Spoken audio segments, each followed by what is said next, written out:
नमस्कार दोस्तों, स्वागत है आपका आपके साथ। मैं हूं आशिमा त्यागी। दोस्तों, विदेश नीति की असली परीक्षा तालियों से नहीं, प्रोटोकॉल से होती है। कैमरों की चमक और गोदी मीडिया की सुर्खियां अक्सर जो सच्चाई है ना, उसे छिपा लेती है।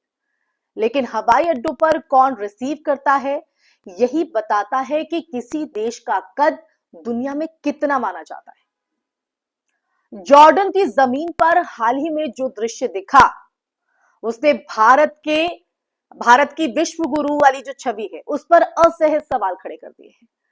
सवाल किसी व्यक्ति का नहीं है, सवाल उस देश की प्रतिष्ठा का है जिसके 140 करोड़ लोग हैं।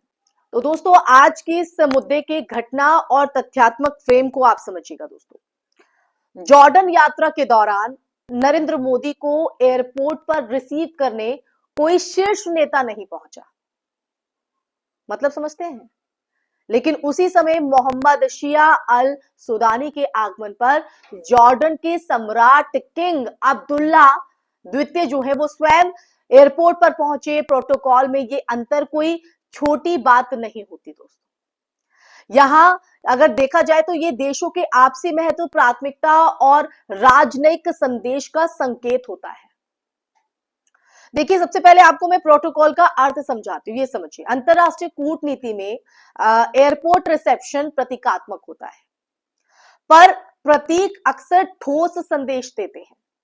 किसे राजा, प्रधानमंत्री रिसीव करे और किसे विदेश मंत्री या अधिकारी, और ये सब पहले से तय होता है। इसका एक शेड्यूल बना दिया जाता है। ये कहना है कि सब ठीक था या सामान्य है, तथ्य से आंख चुराना होगा। जब एक देश के नेता को सर्वोच्च स्तर पर सम्मान मिलता है और दूसरे को नहीं, तो ये तुलना अनायास नहीं होती है, बल्कि सुनियोजित प्रोटोकॉल का नतीजा होती है दोस्तों। तो दोस्तों, अब बात आती है छोटा देश बनाम वास्तविकता। दरअसल इराक को छोटा देश कहकर बात टालना भी एक भ्रम है।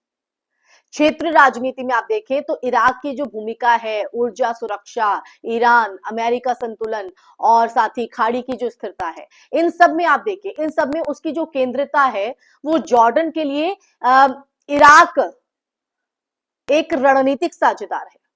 और सवाल ये नहीं है कि इराक को क्यों सम्मान मिला, सवाल ये है दोस्तों कि उभरती वैश्विक शक्ति कहता है उसे वही स्तर क्यों नहीं मिला। होता है ना सवाल। अब देखिए, इसमें भी गोदी मीडिया की चुप्पी साफ नजर आती है, क्योंकि यहीं से मीडिया की भूमिका पर सवाल उठते हैं। यही चुप्पी सवाल खड़ा करती है। अगर यही दृश्य किसी और सरकार के समय होता तो आप बताइए, तो राष्ट्रीय अपमान की हेडलाइंस चलती नजर आती ना आपको। लेकिन अब सन्नाटा है। प्राइम टाइम में ना बहस है ना सवाल है। ये चुप्पी बताती है दोस्तों कि राष्ट्र और सत्ता को एक मान लेने की जो बीमारी है वो कितनी गहरी है। जब आलोचना देशद्रोह बन जाए, तब कूटनीतिक चूक भी उपलब्धि बताई जाने लगती है। अब देखिए, व्यक्तिगत बनाम राष्ट्रीय सम्मान। ये बहस किसी नेता की बेइज्जती पर नहीं टिकनी चाहिए दोस्तों। बात है भारत की। जी हां, बात है वो भारत की है। 140 करोड़ लोगों की है, जिसमें हम और आप आते हैं। विदेश नीति में सम्मान व्यक्ति से ऊपर देश से जुड़ा होता है। अगर प्रोटोकॉल में भारत को वो दर्जा नहीं मिल रहा जो उसकी अर्थव्यवस्था, जनसंख्या और दावों के अनुरूप हो, तो ये जो आत्ममंथन का विषय है वो तालियां बजाने का नहीं। अब देखिए, इस पूरे सिनेरियो में रणनीति का कहां चूक रही है। भारत ने पिछले सालों में पर्सनल डिप्लोमेसी पर जोर दिया, फोटो ऑप्स, गले लगाना या लगना, मंच साझा करना, लेकिन संस्थागत कूटनीति, स्थिर साझेदारियां, क्षेत्रीय संतुलन और निरंतर संवाद, वही असली सम्मान जो है वो कहीं ना कहीं तय करती है दोस्तों। अब देखिए, पश्चिम एशिया में बदलती ध्रुवीयता, गजा संकट, ईरान खाड़ी समीकरण, इन सब के बीच भारत की जो प्राथमिकताएं हैं वो स्पष्ट और विश्वसनीय दिखनी चाहिए। सिर्फ भाषणों से नहीं, ठोस रणनीति से। अब देखिए, अंधभक्ति का सवाल यहां पर उठता है। जब सवाल उठाने वालों को अंधभक्त या देशद्रोही कहकर चुप कराया जाता है, तब सरकारें आराम से जो चूके हैं वो दोहराती है, बार बार वही गलती। अब सच्चा राष्ट्रवाद सवाल पूछता है दोस्तों, क्यों हमारे नेता को वो सम्मान नहीं मिला? क्या हमारी विदेश नीति क्षेत्रीय यथार्थ से कटी हुई है? क्या हम अपने दावों और जमीनी परिणामों के बीच की जो खाई है उसको स्वीकार करने को तैयार है कि जो हो रहा है होने दीजिए?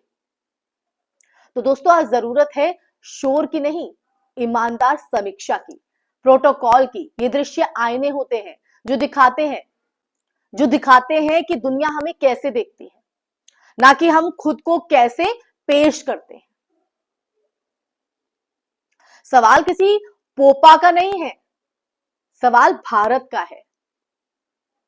अगर हम सच में वैश्विक मंच पर सम्मान चाहते हैं तो गोदी सुर्खियों से बाहर निकलकर कूटनीति की कठोर सच्चाइयों का सामना हमें करना होगा। ये फालतू की जो वाहवाही वो नहीं बटोरनी है, क्योंकि दुनिया में इज्जत दावों से नहीं दोस्तों, संतुलित नीति और ठोस रिश्तों से मिलती है, जो कि कहीं भी अंतरराष्ट्रीय मंच पर नहीं दिखाई पड़ती है। तो कुछ दिखता कुछ और है, होता कुछ और है, ये कहीं ना कहीं सवाल जरूर खड़ा करता है। इसी के साथ दोस्तों इस चर्चा में फिलहाल के लिए बस इतना ही। लेकिन ये जो सच्चाई आज इस चर्चा के माध्यम से आपके सामने रखी है, जो ये तस्वीर है, इसको आप किस नजरिए से देखते हैं, इसके क्या मायने आप समझते हैं, और मेरी बात से कितना इत्तेफाक रखते हैं, कमेंट बॉक्स में कमेंट करके जरूर बताइएगा। दोस्तों, इस वीडियो को ज्यादा से ज्यादा शेयर कीजिएगा, हमारे चैनल को सब्सक्राइब भी कीजिएगा, क्योंकि दोस्तों आपसे ये हमेशा मैं अपील करती हूँ कि आप कमेंट बॉक्स में ज्यादा से ज्यादा सहयोग कर अपने कमेंट जरूर साझा कीजिए, क्योंकि आपका विचार, आपका नजरिया, आपके जो वाक्य है वो देश हित के लिए महत्वपूर्ण है। इसलिए ज्यादा से ज्यादा अपना सहयोग कीजिए और हमारे चैनल को सब्सक्राइब कीजिए। फिर हाजिर होंगे ऐसे ही सच का संवाद लेकर, तब तक के लिए अपना ख्याल रखिए। जय हिंद, जय भारत, नमस्कार।